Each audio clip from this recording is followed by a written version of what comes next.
Hey lovelies, I know it's been a minute since I've been here, and that is because I have been busy making some classes on Skillshare.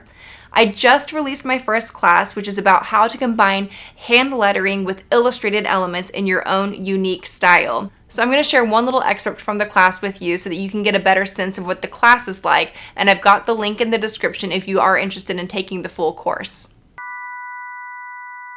So I finished my thumbnails and I did 7 different thumbnails with 7 different phrases because I couldn't narrow it down myself, and this was the best way just to get the ideas out of my head. I'm going to talk you through each phrase and why I made the decisions I did. The first phrase I wanted to tackle was fond regards. I have ferns growing in my yard, so I went outside to study how they look and tried to figure out ways to potentially simplify them. A script made sense for this phrase because the tone is sort of formal, like how you'd sign the end of a letter.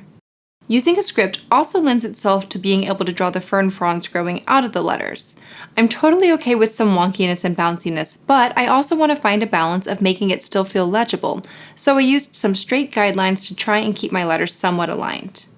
I also want to avoid trapped space, which is when there's an empty space that's trapped inside of shapes or blocks of text. I can extend some of the letters and ferns to take care of that. The next phrase that I thought would be fun to letter was "Oh so rosy," and I really wanted to explore an Art Nouveau style. This is kind of an ornate style which can get busy really fast. Using bilateral symmetry will really help balance everything out between the roses and the letters. I used 2 different type styles, keeping "Oh so" as a simple sans serif and letting the rosy text be more of a showstopper. I started going back in and adding a little more detail to the roses, styling them in a way that mimicked the rosy text. This layout is an example of how the plants can surround your letters. For the next rough sketch, I liked the gentle and encouraging tone of the phrase branch out. I started wrapping the branches around the letters so that the letters became the negative or empty space.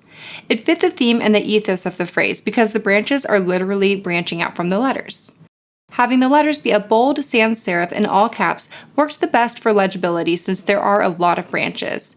And because there are so many branches, I thought it could be fun to add more visual interest by adding in little Easter eggs like birds or leaves or berries. I think ultimately I'd have the branches take up the entire page, but I got the idea down, which was the important thing. For my next rough sketch, I wanted to find a way for the phrase to fit inside an illustrated object. Seeds the Day seemed like a perfect opportunity to draw a little vintage seed packet. In this composition, the plant is separated from the text, which feels very orderly. This could also be such a fun series because I could substitute the strawberries out for other plants. Next, I wanted to try coming up with something that was a play on the word peace.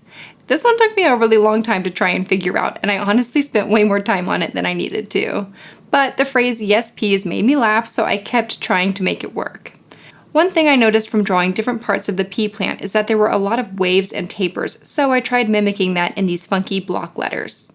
I wasn't sure if it would be successful for the peas to surround the letters, kind of like pea confetti, for the letters to be made up of peas, although that started looking way too busy, or for the peas to be a decorative inline, kind of like marquee lights. I was getting stuck, so I started drawing some pea filigree, which was a little more liberating. It gave me the idea to do a script and to have the pea plant filigree surrounding the phrase. This was starting to feel nice and loose and organic. Using a monoline script lent itself nicely to letting the text be made up of a dotted line of peas. The next rough sketch took me a lot less time. I wanted to use the phrase "dig it" and place the letters inside of a shovel silhouette. None of my previous sketches used garden tools or portrayed an actual scene, so I wanted to try this out. In this composition, the illustrated elements are taking up a bit more real estate, and the letters are a little more secondary. However, the letters are centered in the piece, so they still will catch your attention. I saved my favorite phrase for my final thumbnail, which is "Oh Snapdragon." I also just love the snapdragon flower shape as well as its colors, so the phrase was checking all of my boxes. However, the word snapdragon is super long in comparison to "oh." I thought putting it on a wavy line could help crunch the line length. I also liked the idea of turning the S into a drop cap to give the piece a vintage feel. I used some grid lines here to help make sure all the block letters would be approximately the same width and height and rest neatly on the baseline. The S was feeling kind of heavy, so I made it an outline and added decorative touches inside. The whole piece was starting to feel really unbalanced, so I tried filling in the space with the S more, plopping snapdragons around, but I was just not feeling it, so I started over. I stacked the word snap on top of dragon, and I made the letters bouncy and bubbly and energetic so that I could fill the space better.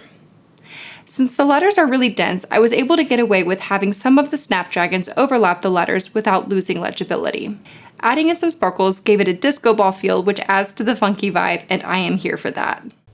I do want to share more videos on YouTube with you, but they won't be able to be as in-depth as they are on Skillshare. That being said, let me know in the comments if you have anything specific that you want to learn from me, because I might be able to add it here on YouTube if it's a little bit more condensed, or I might be able to turn it into an entire Skillshare course. So just let me know.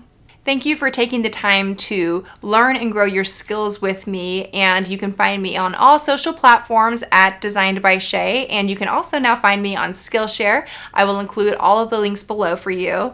I hope that you have an incredible rest of your day creating beautiful things, and stay sparkly.